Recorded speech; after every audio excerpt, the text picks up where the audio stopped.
"What are you hiding under that scarf, Grandma?" Those were the words a courthouse deputy spat at a 72-year-old black woman before dragging her into a back room where they shaved her head. No warrant, no warning, just power abused in the open, with no fear of consequence. She didn't scream, she didn't fight, but what they didn't know was that she was the mother of a federal judge, and her silence was not surrender. It was the calm before a reckoning. In 1965, Martin Luther King Jr. said, "Injustice anywhere is a threat to justice everywhere." Today, that threat walks through our institutions wearing a badge, holding clippers, and daring us to stay silent. If that made your blood boil even a little, don't scroll past, leave a comment, subscribe to this channel, and share your thoughts. Your voice matters here, because justice doesn't happen alone. It takes all of us.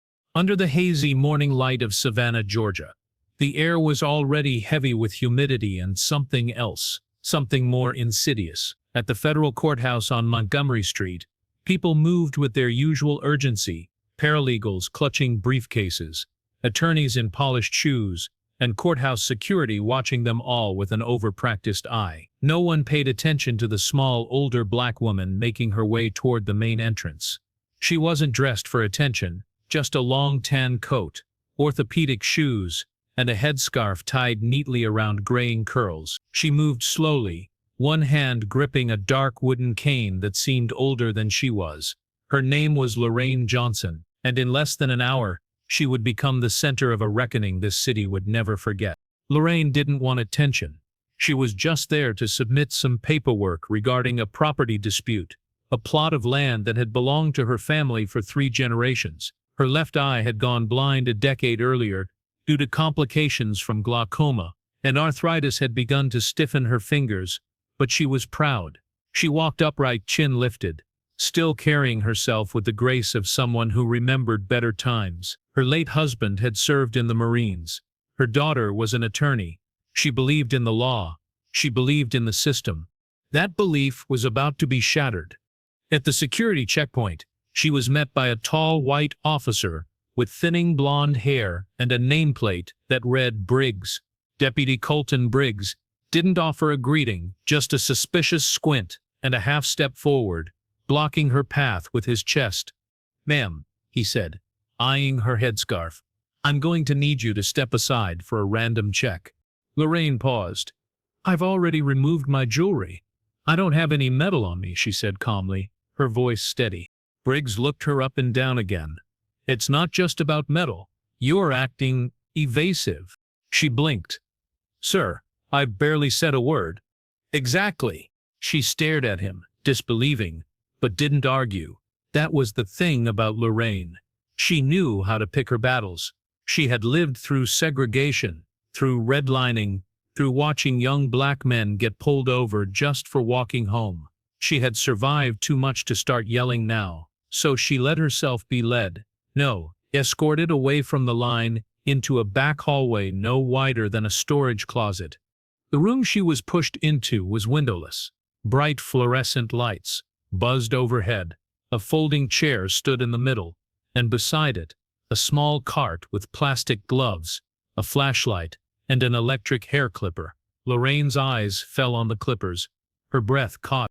"I'm going to ask you to remove your scarf," Briggs said. "Why?" she asked, voice still calm but sharper now. Could be hiding something. She reached for the knot at the back of her neck but paused. "I'm a 72-year-old woman with a walking cane and arthritis. You think I'm smuggling contraband in my hair?" Briggs's face twisted. "I don't get paid to take chances. Scarf off. Now." Lorraine untied it slowly, hands trembling, her curls flattened by time and pressure, spilled out slightly. Briggs stepped forward, without gloves, and yanked the scarf from her shoulders.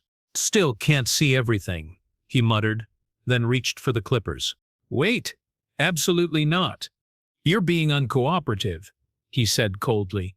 "Standard procedure in suspicious cases."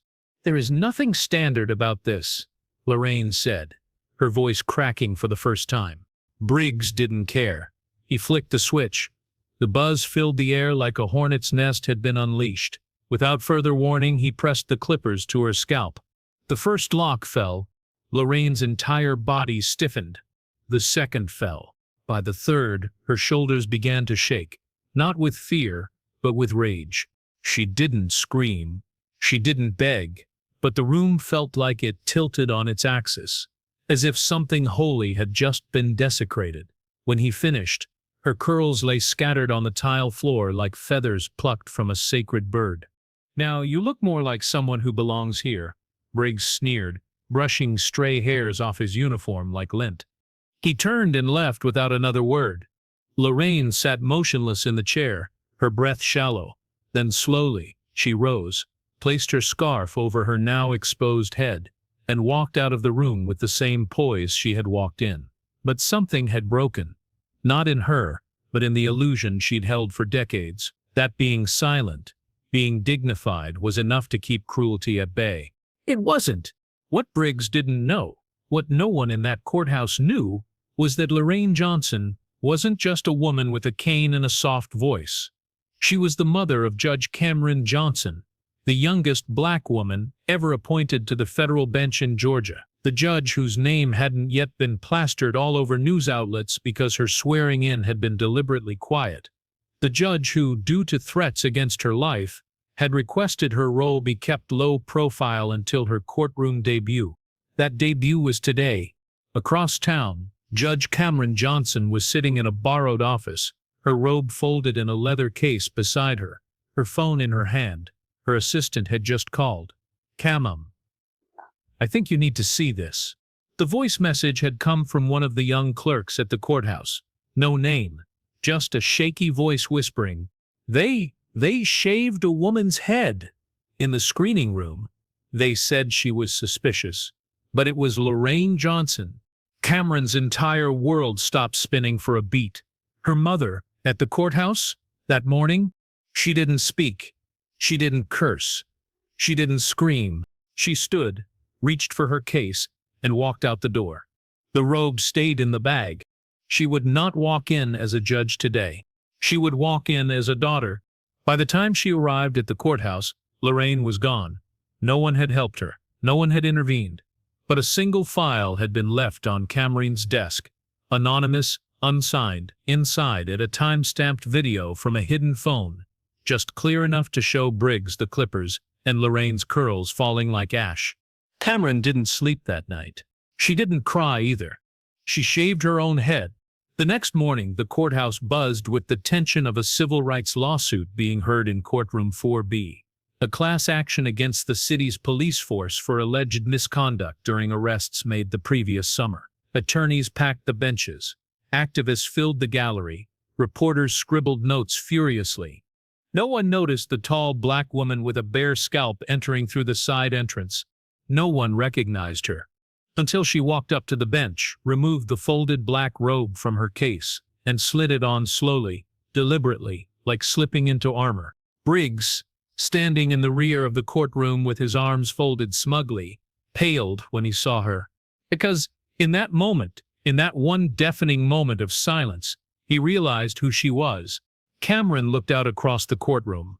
"We will begin with case 427B, she said, her voice unwavering. "And yes, Deputy Briggs, I believe your name appears in several witness testimonies. I suggest you find a seat." He didn't move. She didn't flinch. The reckoning had arrived. The courtroom was silent, not quiet, silent.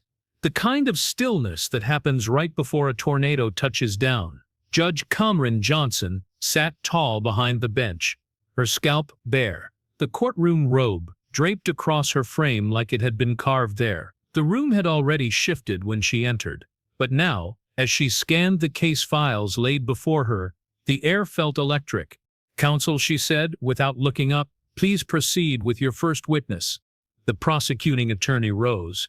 He was young, sharp, and until this moment, visibly nervous. Now, seeing the fire behind the judge's calm eyes, he seemed steadier. "The prosecution calls James Holloway." An older black man, probably in his early 60s, walked slowly to the stand. He wore a gray suit that didn't quite fit, and a brace around his right wrist. The limp he carried looked permanent. "Mr. Holloway, can you describe what happened on June 18th of last year?" the lawyer asked. James cleared his throat. "I was standing outside the rec center, holding a sign. It said, 'Justice is patriotism.'"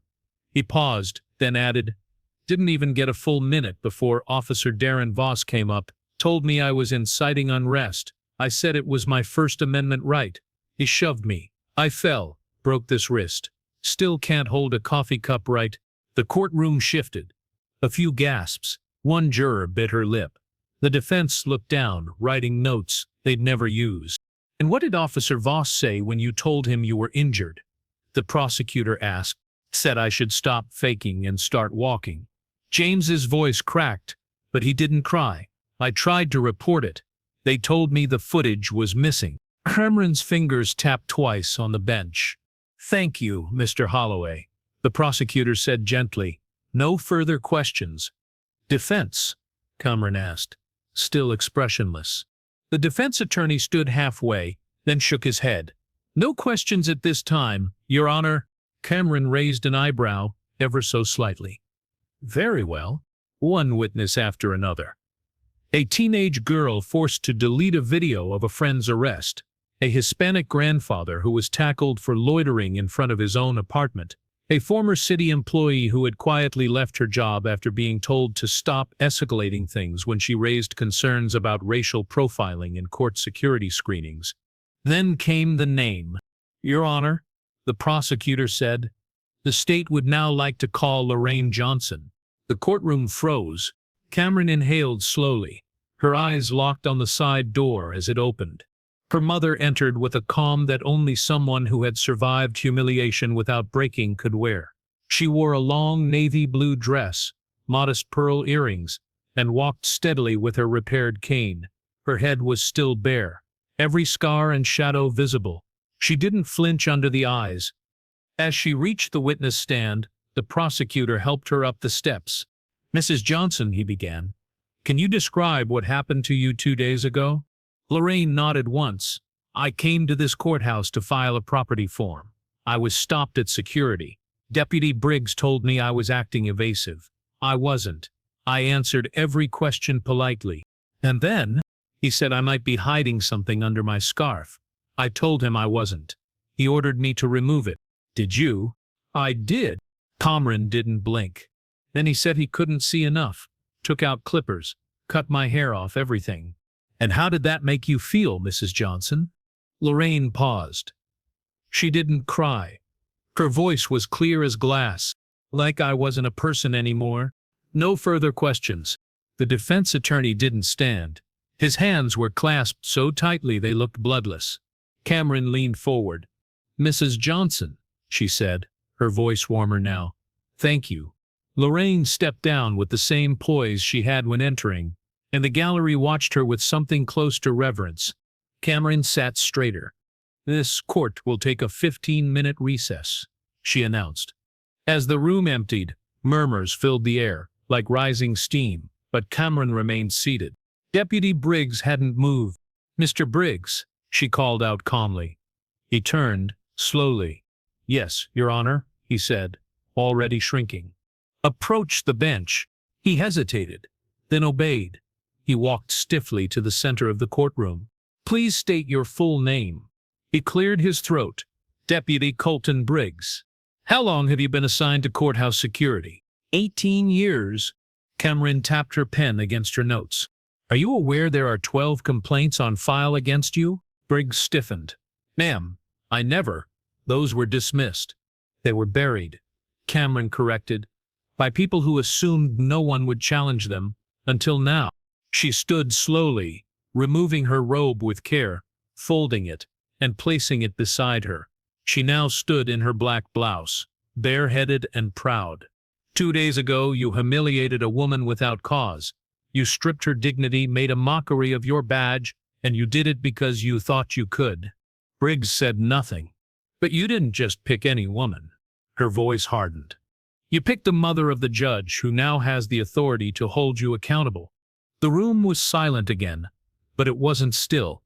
The walls themselves seemed to lean in. Effective immediately, you are suspended from this courthouse. You will be escorted by federal agents to await charges including abuse of authority, unlawful detainment, and civil rights violations. You are no longer a deputy. You are now a defendant. Gasps. No one cheered. No one moved. They just watched. A pair of plainclothes federal agents stepped forward. Briggs tried to protest. "This is outrageous." "Cuff him," Cameron said. The metallic snap echoed through the room like a verdict. As they led him away, Briggs's eyes darted toward Lorraine in the gallery. She didn't return the look. She simply turned to her cane and stood. When the courtroom resumed, Cameron returned to her bench. "This is not about vengeance," she said. "This is about repair, about restoring what was damaged, about showing that the law is not a shield for bullies, but a mirror for justice." She looked at the gallery, at the jurors, at the attorneys, who now sat a little taller. "This courtroom will not forget what happened here. Neither will this city." The rest of the trial proceeded. Witnesses, testimonies, legal motions, but something had shifted. Every word carried weight. Every silence meant something. By the end of the day, Lorraine Johnson's statement had become the closing argument in every conversation across Savannah. Cameron walked out of the courthouse without her robe. On the steps, a teenager with a shaved head approached her. No words, just a quiet nod. Cameron nodded back. That night she sat with her mother on the front porch. Cicadas hummed in the background. The stars blinked gently overhead. "You didn't have to say anything about me," Lorraine said softly. "I know," Cameron replied, "but I couldn't let him walk away thinking you were invisible." "You gave him more than justice," Lorraine murmured. "You gave him memory." Cameron reached over, took her mother's hand. "And you gave me the spine to stand here in the first place." The breeze picked up, warm and full of late summer promise. The courthouse lights glowed in the distance, no longer just a symbol of power, but one of reckoning. And Savannah, for the first time in a long time, was listening. The following morning, the streets of Savannah glistened with dew as the early sun warmed the red brick sidewalks outside the courthouse. It looked like any ordinary day, delivery trucks rumbling past, bike bells ringing, the smell of roasted coffee wafting from the corner shop. But the people walking those streets were changed. Something deeper than weather had shifted. Something permanent. At 8:00 a.m. sharp, the courthouse doors opened again, and Judge Cameron Johnson stepped inside, this time with her robe over her arm and her head held high. Her scalp, though still bare, glowed with a quiet strength. There was no shame in her step, no hesitation. The story of what had happened had already spread far beyond Georgia. It was on local radio, the morning news, social media. But Judge Johnson didn't speak to reporters. She didn't give interviews. She returned to her courtroom. Inside, the energy was different. Staff who had once avoided eye contact now offered respectful nods. A young security officer, no more than 23, stood a little straighter as she passed, murmuring, "Good morning, Your Honor," with reverence instead of routine.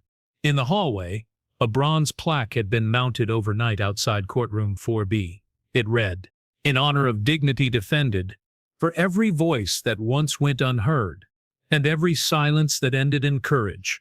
Cameron paused when she saw it. She didn't cry. She simply nodded once, fingers brushing over the inscription, then continued walking. Back in chambers, she found a small stack of letters placed neatly on her desk. Most were handwritten. One was from a 6th grade class in Atlanta, saying they'd watched the story and had spent their social studies period writing thank you notes. One student wrote, "I didn't know judges could be heroes." Another simply said, "My mom wears a scarf. Thank you for standing up." There was also a short note in a white envelope. "No return address. She raised you strong. You made her seen. You made us all seen." That afternoon, the final hearing in the misconduct trial resumed. This time, the courtroom was packed. Grandparents, veterans, students, court clerks who had taken early lunch just to witness it, and among them sat Lorraine Johnson, wrapped in a soft gray shawl, her new cane resting across her knees. As Kamrin entered, the gallery rose, not from instruction, but from instinct. She took her place at the bench, adjusted the microphone, and looked out. "The law is not just rules and consequences," she began. "It is memory. It remembers who it failed. It remembers who stood. And when the time comes, it speaks." She turned toward the defense table. "Today, this court accepts the recommendation to permanently revoke Deputy Colton Briggs's law enforcement certification. All civil charges against the city will proceed to mediation under federal oversight. And moving forward, this courthouse will adopt an updated code of conduct known as the Johnson Standard." There were no cheers, no applause, just a collective exhale, a room letting go of something it had held for far too long. As the proceedings closed, Cameron stepped down from the bench and walked straight to her mother. Lorraine stood. For a moment, they said nothing. Then Lorraine smiled gently and whispered, "I never thought I'd live to see the day the system looked back." Cameron nodded. It didn't just look, it blinked. Outside, as the crowd slowly dispersed, a little girl in braids tugged at her mother's sleeve. "Can we go talk to the judge?" she asked. The mother knelt beside her and said, "One day, baby, you'll be the judge. You'll be the one they stand for." That night, Savannah slept under a quiet sky. No sirens, no protests, just the kind of silence that meant something had been heard. And this time, it would not be forgotten. Justice will not be served until those who are unaffected are as outraged as those who are. That quote from Benjamin Franklin hits differently when you've seen what silence allows. This story reminds us that dignity isn't granted by uniforms or titles, it's upheld by courage, by speaking when it's easier to stay quiet, and by standing up when others sit down. Whether you're a judge, a student, or a passerby with a phone in your pocket, you have power. Use it. Speak up, because change doesn't start in courtrooms. It starts in moments when ordinary people refuse to look away. If this story moved you, I'd love to hear your thoughts in the comments. Don't just watch, join the conversation. And if you believe in stories that speak truth to power, hit like, subscribe, and stay with us. Your voice makes this community stronger.